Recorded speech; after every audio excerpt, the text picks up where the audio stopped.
So I would like to take this opportunity again to thank the sponsors that helped to bring our next speaker to this conference. So the Center for Investigating Healthy Minds, the Department of Neuroscience, the Neuroscience Training Program, the Center for Sleep and Consciousness Research, and especially the Department of Anesthesiology, who contributed substantially and financially and logistically to putting on this conference. Our next speaker is John Dunn. He holds the Distinguished Chair in Contemplative Humanities here at the University of Wisconsin, which is a newly endowed position created through the Center for Investigating Healthy Minds. John also holds a co-appointment in the Department of East Asian Languages and Literature. John received his PhD from Harvard in 1999 and had a faculty position at Emory in the Department of Religion for 10 years, and just recently, this past summer, moved to Madison, and we're very glad to have him here.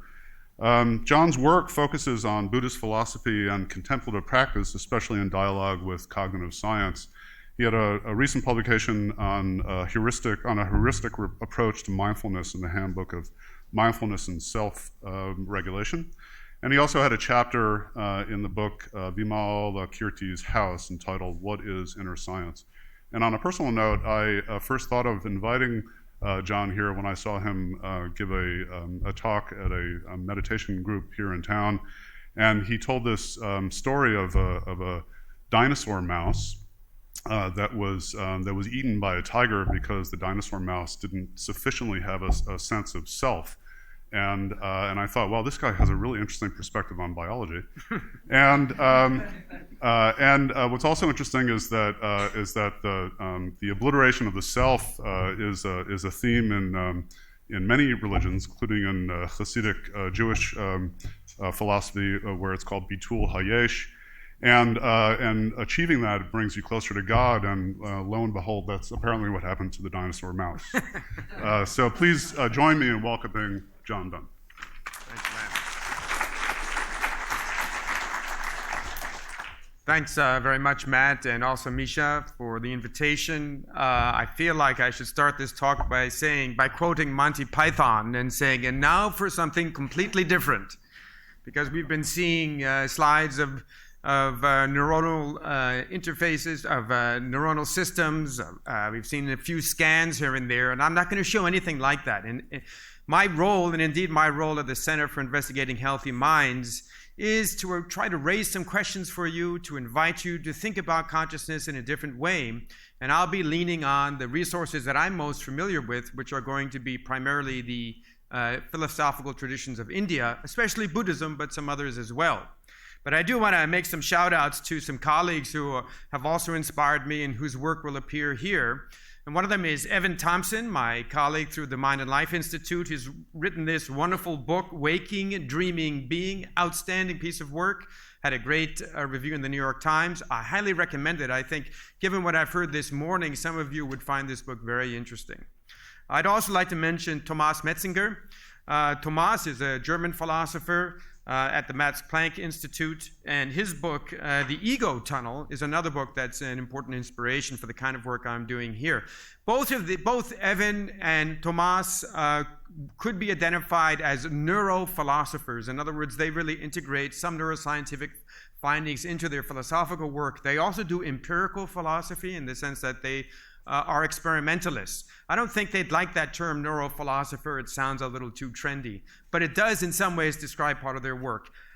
You'll see that some aspects of neuroscience will appear here, but I'm not going to try to tell you anything about brain anatomy or neuronal group selection or any such thing. I'm going to just suggest some ideas that are going to have obvious parallels to what we've been hearing already today. So I'm going to begin by talking about consciousness and what's known as intentionality, and that term will become clear momentarily. Then I'm going to move on to a different way of thinking about consciousness, which is in terms of something that we can call reflexivity. And then finally, I'm going to ask the question, can it be studied empirically? And I'm going to make some suggestions, show some ways, and perhaps we've already done that a little bit, and then invite you to think about how you might do it. So consciousness and intentionality.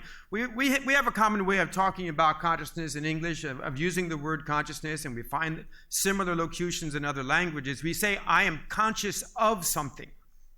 And that means that I have a certain relationship to something that is an object of my consciousness. So my consciousness is directed toward an object. And this relationship of a subject directed towards an object is called, in the phenomenological tradition in the West, intentionality. It's called grahya grahaka bhava in Sanskrit, but that's probably less meaningful to you. Here is Metzinger's own diagram of what he calls good old-fashioned intentionality. So we have here depicted in the head, and it's interesting that it's the head. We can discuss why that's interesting later, perhaps. A sense of subjectivity, that there is, in other words, a kind of 0 point at the coordinates of your spatio-temporal world. You are at the center of your perceptual world. And that sense of being at the center of your perceptual world is what we can call subjectivity in this particular context. And that subjectivity is then oriented toward objects. So good old-fashioned intentionality suggests that what we have is sort of inside subjectivity and outside objects, and that relationship of the inside to the outside is called intentionality. Now, Metzinger calls this good old-fashioned intentionality because it's also meant to elicit, in some ways, what's called in the phenomenological tradition, the natural attitude. So as we observe our own experience now, it seems that, for example, I'm here, you're seeing me if you're not asleep yet, and as you are seeing me, I seem to be over there. I'm not presented as inside of your consciousness. I'm presented as outside of your consciousness. So it's a natural attitude. It's something that, it's the way in which you could say consciousness operates in this intentional mode. Now, part of what's distinctive about the notion of consciousness as intentionality is that it also involves reportability. That is to say, when we are conscious of an object, we can give a report about that object. We can say what we are seeing.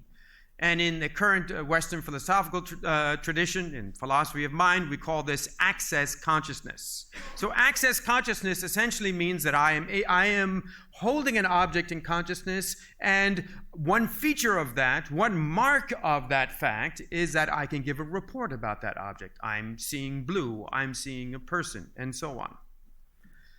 Now, the kind of concept formation that's necessary in order to give that kind of a report actually involves what we can call agency. And here there are some suggestions in the Western philosophical literature and even in cognitive science, but I'm really going to turn to an Indian Buddhist theory developed in the 7th century of concept formation. It's called the Apoha theory. It actually resembles in a certain way grounded cognition as developed, for example, by my colleague Larry Barcelou. Now, the basic point here, without getting into the details of this theory, is that at its base, concept formation, even the kind of concept formation that we observe, for example, in pigeons, there's some famous work from the 60s about concepts and concept use in pigeons, is that the capacity for concept formation is within a structure of intentionality, that is to say, a subject against an object, but that subject is not just sort of a knower, not just a passive mirror for the world, but is rather an agent trying to do something in the world. What is that subject trying to do? Survive. So when we form concepts, the notion here is that the context for concept formation is about trying to get something or avoid something.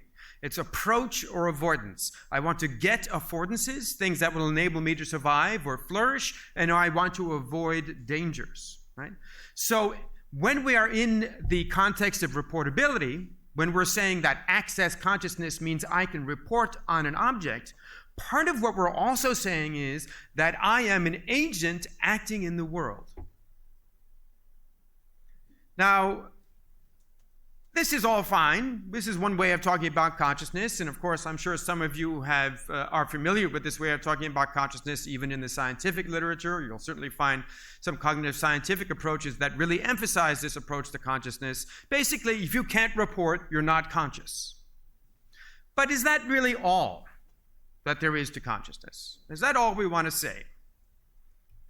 What I'd like to raise is the interesting example of inattentional blindness that was developed by Mack and Rock as a term, and then they wrote this book for MIT Press way back in 1998. And I bet if you've taught sort of basic psychology or certainly cognitive psychology, you've probably even shown this video of inattentional blindness. I'm not going to go through the whole video. Many of you know it. The video starts, you're given a task. You're supposed to count how many passes have gone between the people in the white shirts on that team, and they're throwing a basketball back and forth, and so you're counting. And as you count, in the middle of it, a person in a gorilla suit walks by. And as all of you know, I'm sure many of you have seen this, there's some 50% of the observers don't notice the person in the gorilla suit. They cannot report that there was a person in a gorilla suit. So they were not conscious of the person in the gorilla suit when we understand consciousness in terms of this reportability. When we understand consciousness to mean I am knowing that thing that I want to act toward. And of course, part of the reason that they probably are not capable of reporting on the presence of the person in the gorilla suit is that it's irrelevant to the task. It's not part of survival, if you like. It's not something to pay attention to. It's not an affordance. It's not a danger. It's something that is irrelevant. And in that sense, they're not conscious. But could we say that they're conscious in some other fashion? Is there a kind of background awareness through which the information within that scene is all being presented, even if not all of it is reportable? So, for example, Mack and Rock themselves in their book back in 98, and this literature has, of course, developed since that time, but these basic findings remain unchallenged.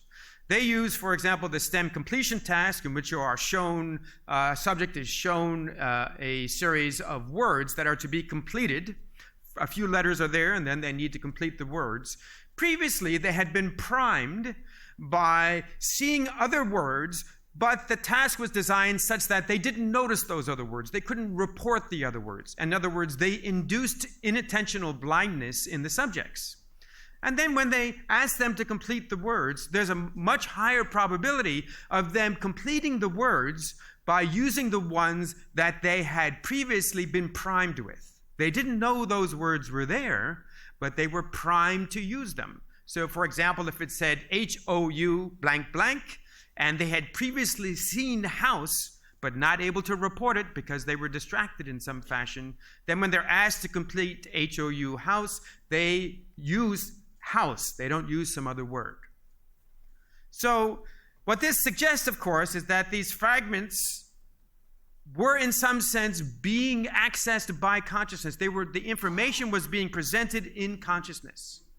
And the more interesting example is the example of affect, where we can prime behavioral responses by showing, for example, fearful faces at a rate that is too fast to be reportable, but nevertheless has a behavioral response.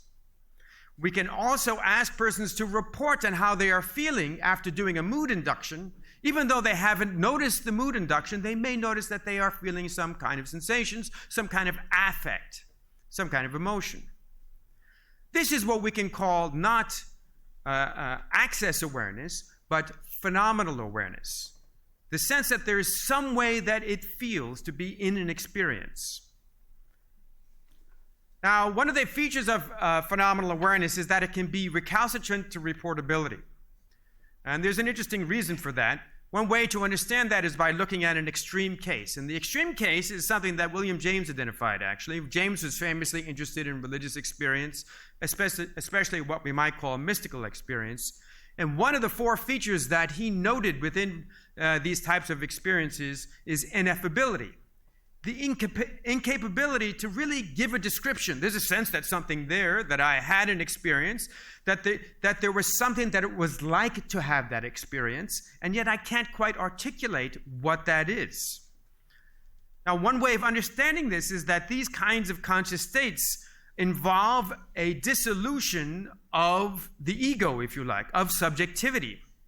And because they involve the dissolution of subjectivity, it is difficult to generate a report. Why is that? Because if subjectivity dissolves, that relationship of intentionality between subject-object also dissolves, if that is required for concept formation, and then of course language use built on top of that, I'm not going to be able to give a report. I'm going to have a sense of an experience. The claim is that experience persists, awareness persists, consciousness persists, and yet I can't report on it precisely because that structure has in some sense dissolved. Now, of course, this is James, there are good reasons why James might have detected this. Despite the fact that comparative mysticism is a very problematic field in some ways, it is certainly the case that we find this basic claim in many different traditions. Nagarjuna among the Buddhists, Shankara among the Advaitins, Meister Eckhart among Christians, reporting that these kinds of experiences that involve a dissolution of the ego or dissolution of subjectivity also present themselves as ineffable. But sometimes it's even difficult to say how it feels without any kind of extreme case where you have dissolved into the universe. And an interesting example, and one that is used by a number of these contemplative traditions, is the taste of honey. So famously, in a number of different traditions, as trying to articulate the ineffability of these kinds of experiences, one might be asked, what does honey taste like? Describe to me the taste of honey. Why would this be similar to those experiences? Because part of what you are being prompted to do when you're asked to describe how it feels to taste honey is to not attend to honey as an object, but to attend to your experience of honey. To tend to what it is like or how it feels to have that experience. And the problem here, the reason that this can also be recalcitrant to clear report, is that you're attempting a subject-side report from information that is presented without agentive intentionality. Now that's a mouthful. What does that really mean? It means that I'm trying to report I'm in a relationship with an object, the honey. I am having an experience. I'm not reporting about the honey, I'm reporting about what's happening here, so to speak, on the subject side. And I'm trying to generate a report from the subject side without making the subject into a new object. Now, how does that work? This is where we have a different way of talking about consciousness.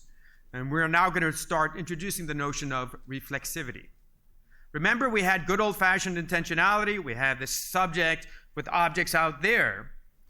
An alternative version, this is also Metzinger's diagram, but this is based not only on the Western phenomenological tradition, but also on various Indian philosophical traditions, but especially Buddhism.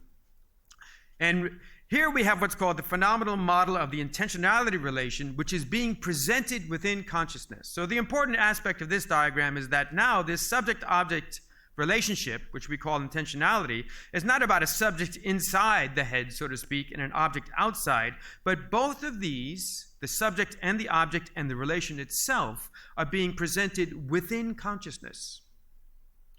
So let me describe that a little bit better. This involves what's called the phenomenological reduction. When you look at the screen and you see, for example, the white color of the screen, what you have is an experience which seems to suggest that that white color is out there and you are in here. So that's intentionality. But that white color is not actually out there. The claim on this model, which of course I think most of you would agree with, is that the experience of white, there is no white color out there. What there is presumably some kind of matter, a complex physical process that interacts with our optic nerve and eventually through visual processing presents in the end with the phenomenal experience of white. That phenomenal experience of white is presented within consciousness. It's not outside the head, so to speak. So what's happening when we are seeing white is that that object is presented within consciousness, and at the same time, the subject is occurring within consciousness simultaneously. Indeed, Metzinger doesn't go in this direction, but there's a very important theory in the Dharmakirti from a 7th century Buddhist philosopher named Dharmakirti. He speaks about the fact that anytime we have a sense of an object or a sense of a subject, anytime we have an object or a subject, we have to have both. They are always presented simultaneously. And they are presented in a single moment of consciousness, not as something out there. In fact, it seems to be out there, but is actually occurring within a single moment of consciousness. So what's happening then when we try to give a report about the honey? As we try to give a report about the honey, we're trying to generate a report from this side. The way in which concept formation operates, because it's all about survival, it's like this is a good thing, this is a bad thing, is that it's concerned primarily with this side, so to speak. The report in a causal stream, on this account, there's a causal stream of information that's coming from that moment of consciousness. It has subject side features, it has object side features. And when we are doing concept formation, the way it's developed is such that that causal stream, it's designed to deal with this causal stream on the object side. So when we try to apply it to the subject side, we had difficulty generating a report. But that doesn't mean that the subject side is not being presented. Now, this model does allow us to speak about some interesting features of experience that we can observe. So for example, if you can imagine that you're on the plateau of Tibet, for example, and you are seeing a beautiful sunset, completely absorbed. Let's just suppose that you're completely absorbed in the beauty of this sunset. For a few moments, you just find yourself forgetting everything else, completely absorbed. And then you turn around. A couple of moments later, I ask you, oh, you seem to be quite fascinated by that. How did you feel? Now, what you don't do is then say to me, well, anyway, I hope you don't do this. You don't say to me, oh, give me a second. I'm going to check inside. I'm going to look at it and check inside quickly, and then I'll be able to tell you how I feel. Because I don't know how I feel without checking inside. I didn't prompt you to, at the time that you were looking at the sunset, I didn't say, oh, pay attention to how you're feeling while you're looking at the sunset. Instead, after a few minutes, I ask you, how did you feel? And even though you were completely paying attention to the object, the strength of that affective state allows you to give a report. You could say in that causal stream descending from both subject and object, there's enough lingering affective effects that you can still give a report on it. So the claim here is that as you are in this kind of a state, both the subject side and the object side are generating effects that can allow for a subsequent report. But because the report on the subject side is very difficult to generate, it tends to be recalcitrant. It tends to feel ineffable. It seems difficult to describe our feelings.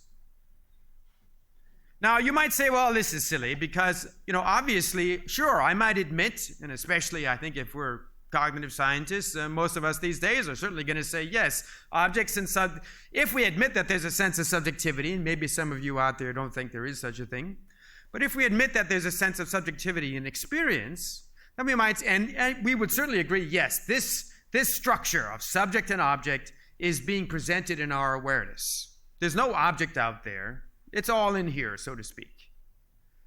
But I don't need to, when I generate a report about how I'm feeling, all I'm doing is I'm taking that as an object. In other words, I have a second order subjectivity that's simply watching that moment of experience. So right at that moment of experience, there's a second order subjectivity that can then report about any features of that experience, subject or object. Right? I don't need to have some idea that I'm going to generate this directly from subjectivity itself. And in fact, if I'm good enough at it, I should be able to generate a very accurate report, because the whole problem of having to generate a report from the subject side falls away. That experience itself, is now the object for a new subject. Well, the problem with this is that if you do that, let's just suppose that we say you are going to ponder your experience, as you are pondering your experience, the sense of subjectivity is now present at this second order. You are a subject pondering your experience. That itself has an intentional structure. And the fact of your subjectivity is presented. The experience of your subjectivity, as you can say, the over here as opposed to the there, is being presented at the same time as the experience itself. So that would mean that we need another subjectivity to be somehow knowing that subjectivity. And another, and another, and another. And this is, of course, a problem of infinite regress.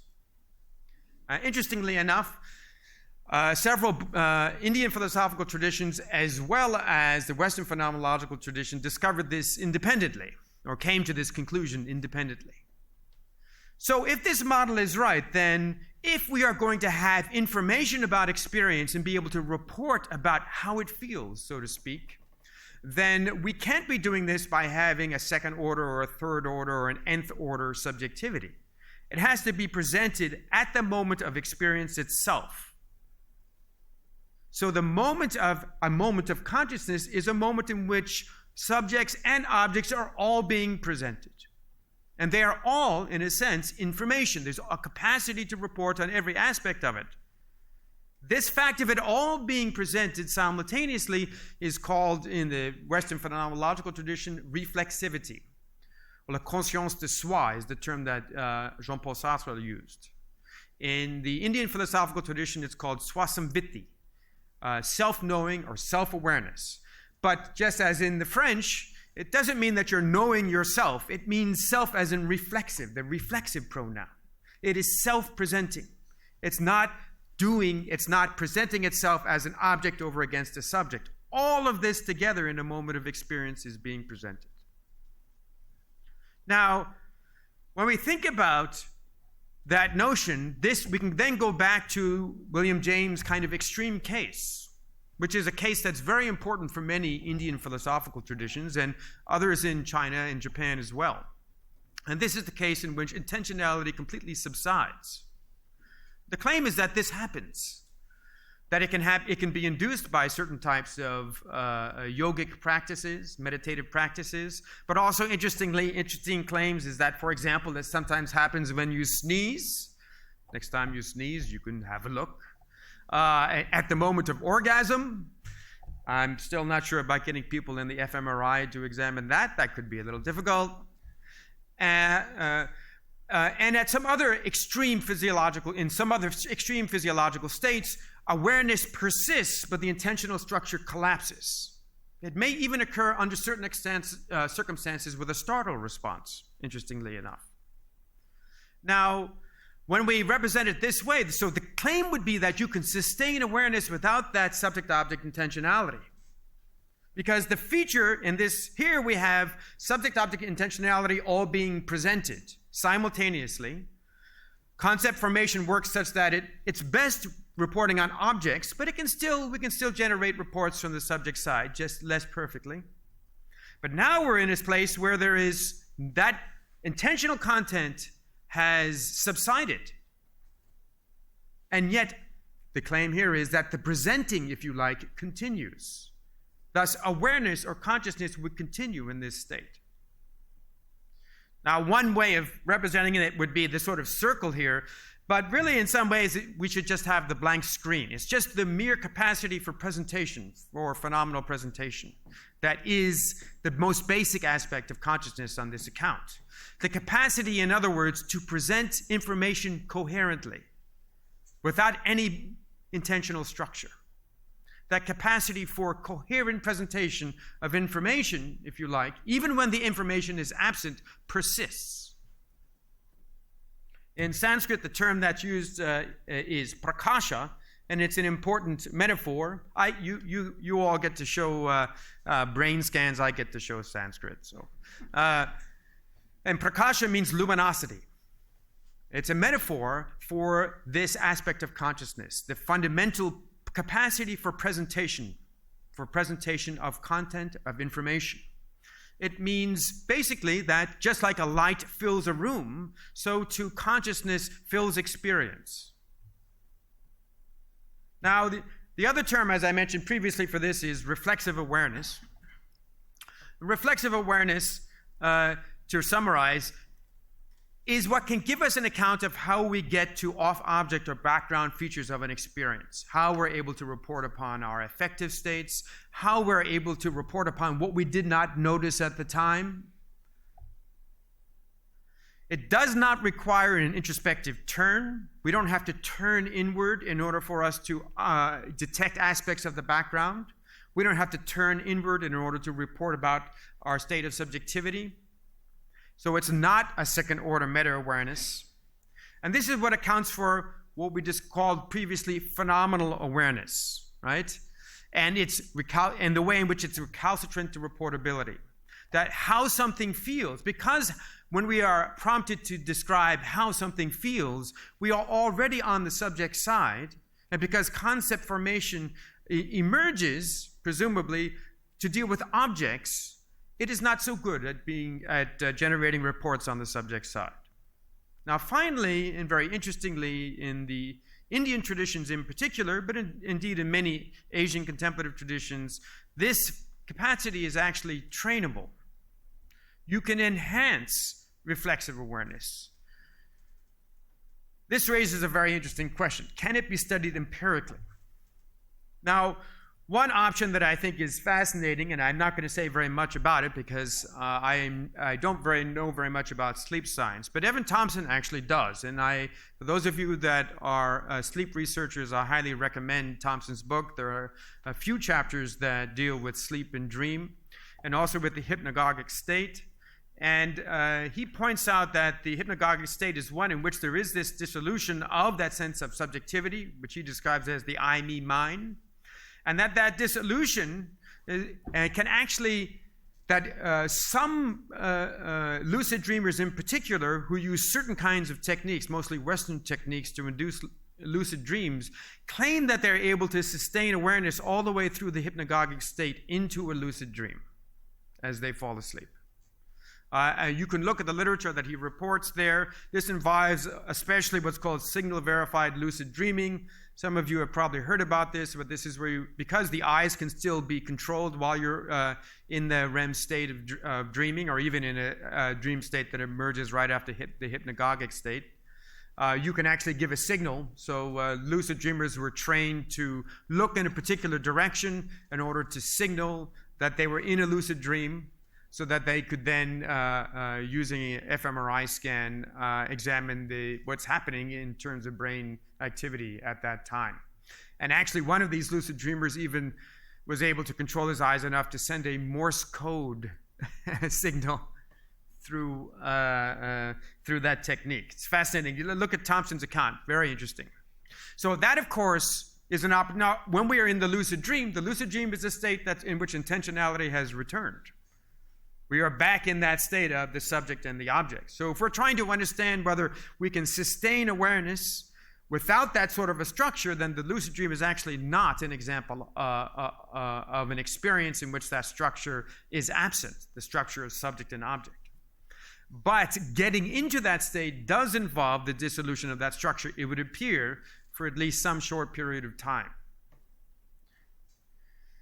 Of course, obviously, here we should talk about anesthesia, and it does seem to be an obvious case that anesthesia certainly is going to wipe out not only that structure, but apparently even the kind of coherence that is necessary for this minimal presentation, the kind of coherence that's necessary for phenomenal awareness. It would appear that it would wipe even that out.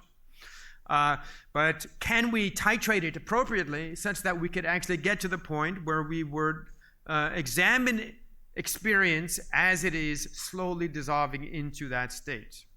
Now, obviously, there are many difficulties experimentally with that. I'm going to point to some options later. I also want to mention the possibility that hallucinogens would also be an option here, and there are some research that's beginning to emerge again. This, I think, is a very fraught area, but it is a common report from most forms of hallucinogens that in the hallucinogenic experience there is a dissolution of the subject-object intentional structure and yet a persistence of the sense that phenomenal experience is occurring. And then finally, of course, contemplative practices are a very interesting option, and one of them is mindfulness. And one feature of mindfulness that's very interesting, and this is I just wanted to show this to you. to maybe encourage you to read the article in which it appears. This is a new phenomenological model to try to describe different states, different styles of mindfulness. And as you'll see, one of the main axes is actually reflexive awareness. In the final version of this article, we ended up changing that to meta-awareness for reasons I won't go into.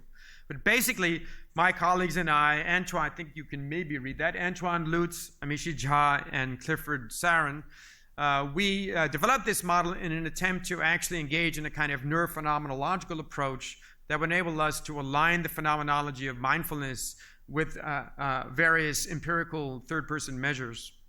And one of the features that we've decided over 2 or 3 years actually of work is that this kind of capacity for reflexivity, the capacity for generating off-object reports, if you like, of an awareness off the object, of a background awareness, that this is a key feature that's trained in mindfulness. Now, another contemplative practice that's, I think, of some interest here is one that in Tibetan is called Chakzok. And this is actually one of the traditions that specifically focuses on cultivating this kind of reflexive awareness.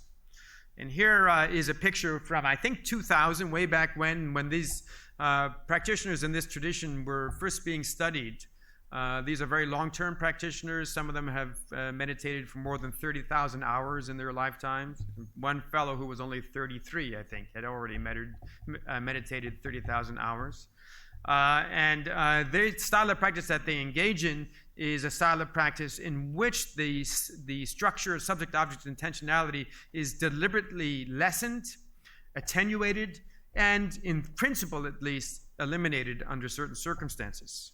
And this is, you might recognize Richie Davidson, looking a little younger, although Richie's pretty ageless actually, and Mathieu Ricard. And this is one of the very earliest sessions in which we're trying to work on the experimental design for this study. Some of what came out of that study was this chapter that I wrote with my colleague Antoine Lutz and with Richie Davidson. And part of what we tried to do was actually explain the nature of these kinds of practices. And very briefly, the ways in which these practices work is that one begins by focusing on an object. And as it turns out, and this is the same feature that you find in mindfulness, as you focus on an object, your capacity to regulate your attention is dependent upon this kind of background monitoring. So as you gain more and more expertise, your capacity to deal with distractors before they move you off the object is an indication that you are able to monitor the background much more effectively and compensate when off-object information about the perturbation of consciousness is being presented. So training on certain styles of focused attention, as it turns out, gives you this capacity for monitoring, which is a kind of reflexivity. Gradually, you begin to de-emphasize focus on the object, and that's stage 2. And finally, you try to drop the object altogether in stage 3, and in stage 4, which maybe is only theoretical, I really don't know, not being able to do that myself, in which the subject-object intentional structure completely subsides. That, in principle, is this final point. Now, the idea here is that the intensity or clarity of experience increases as one moves along these stages. So that in one adept, for example, when we were doing a pain study, reported that when quite intense pain was applied to his arm, that it was just like a match in the midst of the burning sun. So that the intensity or clarity of experience becomes extremely heightened. Now, a very speculative question would be, well, does this then correlate somehow with some aspect of brain function? I'm just going to point to this paper in which there is a remarkably high gamma signal. I remember actually showing this. Antoine Lutz and I went to Giulio Tannoni's lab to show him some of the initial results, and the people were practically falling off their seats in terms of the amplitude of the signal here. And these practitioners were doing a form of this style of practice. Is there something? We also then collected some later data that has not been published yet, in which a phenomenological report of the intensity of experience also matched to an astonishing degree the amplitude of the EEG signal across the frontal lobes in the gamma band. So does this suggest that there might be some way, especially with trained practitioners, to examine this aspect of consciousness, to look beyond simply understanding consciousness as reportability of objects? To say that you're conscious is to say simply that you can report on what you're seeing? Does this give us an opportunity perhaps to move into a different way of exploring consciousness, where consciousness is also about subjectivity and indeed is about all of them, and perhaps is even something more basic than either subjectivity or objects? It's a big question. Maybe in some ways all we should do is just enjoy the sunset. Thank you very much.